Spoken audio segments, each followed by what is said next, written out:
Contaminated വാട്ടറിൽ കുളിക്കുക, മൂക്കിൽ കൂടെ വെള്ളം എടുത്തിട്ട് മൂക്ക് ക്ലീൻ ചെയ്യാറുണ്ട്. അത് കണ്ടാമിനേറ്റഡ് വാട്ടർ ആണെന്നുണ്ടെങ്കിൽ ചിലപ്പോൾ ഈ അസുഖം പറഞ്ഞേക്കാം അല്ലെങ്കിൽ വന്നേക്കാനുള്ള സാധ്യതകളുണ്ട്. അത് വളരെ ടോക്സിക് ആയിട്ടുള്ള ഒരു മെനിഞ്ചോ എൻകഫലൈറ്റിസ് ആണ്. സാധാരണഗതിയിൽ സാധാരണ മരുന്നുകളെ കൊണ്ടൊന്നും നമുക്കതിനെ പ്രതിരോധിക്കാൻ പറ്റില്ല.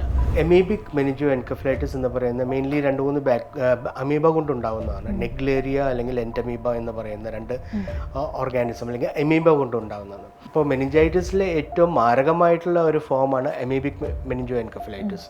അതേപോലെ തന്നെ ഈ എമീബിക് മെനിഞ്ചോ എൻകഫലൈറ്റിസ് ഇസ് ബേസിക്കലി ഒരു ടോക്സിക് കൈൻഡ് ഓഫ് മെനിഞ്ചൈറ്റിസ്. ഇപ്പോഴത്തെ മെഡിസിൻസ് കൊണ്ട് വലിയ കാര്യമായിട്ടുള്ള ഇതില്ല. ഇപ്പോൾ യൂസ് ചെയ്യുന്ന ടാങ്കിലെ വെള്ളം അല്ലെങ്കിൽ നമ്മൾ കിണർ വെള്ളമാണ് ഉപയോഗിക്കുന്നതെങ്കിൽ അതിൽ നമുക്ക് കണ്ടാമിനേഷൻ ഉണ്ട് എങ്കിൽ it is possible that you can get it is പക്ഷേ ഒരു റെയർ കണ്ടീഷനാണ്. മെനിഞ്ചൈറ്റിസിൻ്റെ എല്ലാ സിംറ്റംസും ഒരേപോലെയാണ്. Whether it is viral meningitis, bacterial meningitis, fungal, amoebic, തലവേദന, ഛർദി, പനി. ഞങ്ങൾ സയൻസ് ആയിട്ട് നോക്കുന്നത് നെക്ക് സ്റ്റിഫ്നെസ് എന്ന് പറയും. അതായത് കഴുത്ത് നമുക്ക് തിരിക്കാൻ പറ്റാകുകയോ കഴുത്ത് മടക്കാൻ ബുദ്ധിമുട്ടുകയോ അങ്ങനെയെല്ലാം വരുമ്പോൾ നമ്മൾ നെക്ക് സ്റ്റിഫ്നെസ് അതൊരു മെനിഞ്ചൈറ്റിസിൻ്റെ ഒരു എന്താ പറയുക സൈനാണ്.